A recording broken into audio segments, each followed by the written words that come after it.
আপনারা কি ওমান যাওয়ার প্ল্যান করছেন? সোশ্যাল মিডিয়াতে তো হুলস্থুল, ভিসা নাকি খুলে গেছে। কিন্তু এই কথাটা আসলে কতটা সত্যি? চলুন আজকে ওমানের ভিসা নিয়ে সব গুজব আর আসল খবরের ব্যবচ্ছেদ করা যাক।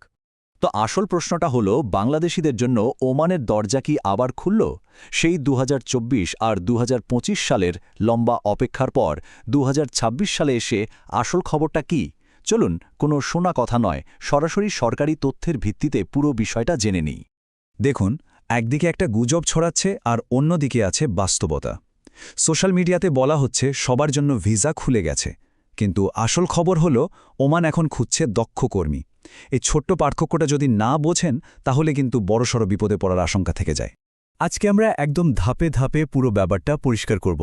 প্রথমে জানব ওমানের ভিসা নিয়ে আসল খবরটা কি। এটা কি আশা নাকি প্রতারণার নতুন কোনো ফাঁদ?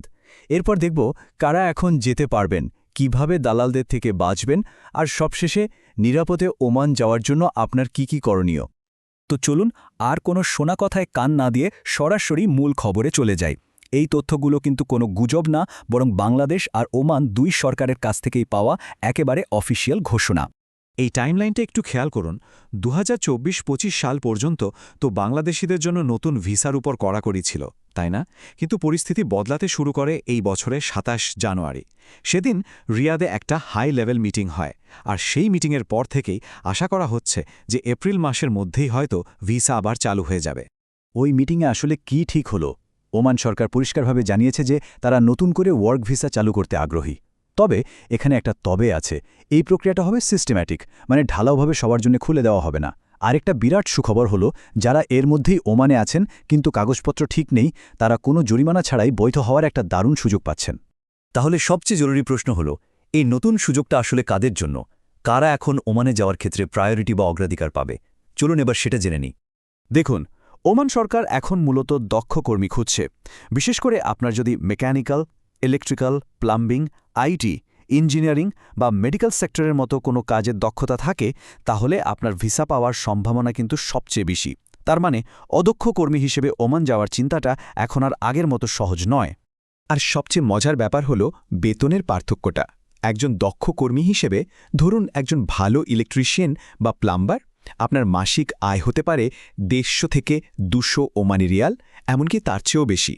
আর অন্যদিকে একজন সাধারণ শ্রমিকের বেতন সাধারণত ১০০ রিয়ালের আশেপাশে ঘোরাঘুরি করে। মানে বুঝতেই পারছেন, পার্থক্যটা কিন্তু প্রায় ডাবল। একটা টেকনিক্যাল স্কিল থাকা মানে আপনার ইনকামও প্রায় দ্বিগুণ হয়ে যেতে পারে। আচ্ছা, সুযোগ যেমন এসেছে, বিপদও কিন্তু তেমন ওঁত পেতে আছে। দালালদের প্রতারণা থেকে কিভাবে নিজের সারা জীবনের সঞ্চয় বাঁচাবেন, চলুন সেই বিষয়েও একটু কথা বলা যাক। দালালদের সবচেয়ে বড় আর কমন টোপ হলো এই ফ্রি ভিসা বা আজাদ ভিসা।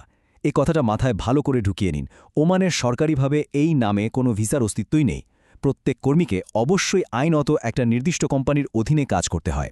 দালাল আপনাকে ঠিক এই কথাটাই এমনভাবে বলবে যেন এটাই সত্যি। তারা বোঝানোর চেষ্টা করবে যে এই ভিসাটা কিনলে আপনি একদম স্বাধীন, যখন যেখানে খুশি কাজ করতে পারবেন। এটা একটা ডাহা মিথ্যে কথা। এর আসল পরিণতি কিন্তু খুবই ভয়াবহ। যারা এই ফ্রি ভিসার ফাঁদে পা দেন, তারা আসলে অবৈধ কর্মী হয়ে যান, আর যে কোনো সময় ওমানি পুলিশের হাতে ধরা পড়ার ঝুঁকি থাকে, যার ফল হতে পারে জেল, জরিমানা, এমনকি শেষ পর্যন্ত খালি হাতে দেশে ফেরত আসতে হতে পারে। তাহলে এই সব প্রতারণা এড়িয়ে নিরাপদে ওমান যাওয়ার সঠিক রাস্তাটা কি? ভয় পাওয়ার কিছু নেই। সঠিক প্রক্রিয়াটা জানলে ব্যাপারটা খুবই সহজ। চলুন আপনার জন্য একটা সেফটি চেকলিস্ট দেখে নেওয়া যাক। দেখুন, এই ৪টা স্টেপ যদি আপনি ফলো করেন, আপনাকে কেউ ঠকাতে পারবে না। ১ নম্বর, যেকোনো একটা কাজে নিজেকে দক্ষ করে তুলুন। ২, কোনো দালালের কাছে না গিয়ে সরাসরি সরকার অনুমোদিত এজেন্সির সাথে যোগাযোগ করুন। ৩, বিএমইটি রেজিস্ট্রেশনটা অবশ্যই করে ফেলুন। আর ৪, যেটা সবচেয়ে জরুরি, টাকা লেনদেনের আগে আমি প্রবাসী অ্যাপ দিয়ে নিজের পাসপোর্ট নম্বর দিয়ে চেক করে নিন যে ভিসাটা আসল নাকি নকল। খরচের ব্যাপারটা মাথায় রাখবেন। পুরো প্রসেসটায় সরকারিভাবে ২ থেকে ৩ লাখ টাকার বেশি লাগার কথা না। যদি দেখেন কেউ এর থেকে অনেক বেশি টাকা চাইছে, তাহলে সাথে সাথে বুঝে নেবেন যে এখানে কোনো ঘাপলা আছে। এটা একটা বড় রেড ফ্ল্যাগ। সুতরাং আমাদের আজকের পুরো আলোচনার মূল কথা একটাই, ওমান বাংলাদেশি কর্মীদের জন্য অবশ্যই একটা বড় সম্ভাবনার দরজা খুলে দিচ্ছে। কিন্তু সেই সম্ভাবনাকে সত্যি করতে হলে আপনাকে অবশ্যই দক্ষ হতে হবে এবং শুধু বৈধ পথটাই ধরতে হবে। শেষ করার আগে একটা প্রশ্ন রেখে যাই। কোনো কাজ না শিখে দক্ষতা ছাড়া বিদেশে যাওয়ার যে চিন্তা, সেটা কি আসলেই স্বপ্ন পূরণ করার মতো নাকি নিজের পায়ে নিজে কুড়াল মারার মতো একটা দুঃস্বপ্ন? সিদ্ধান্তটা আপনার। সঠিক তথ্য জানুন আর নিরাপদে থাকুন।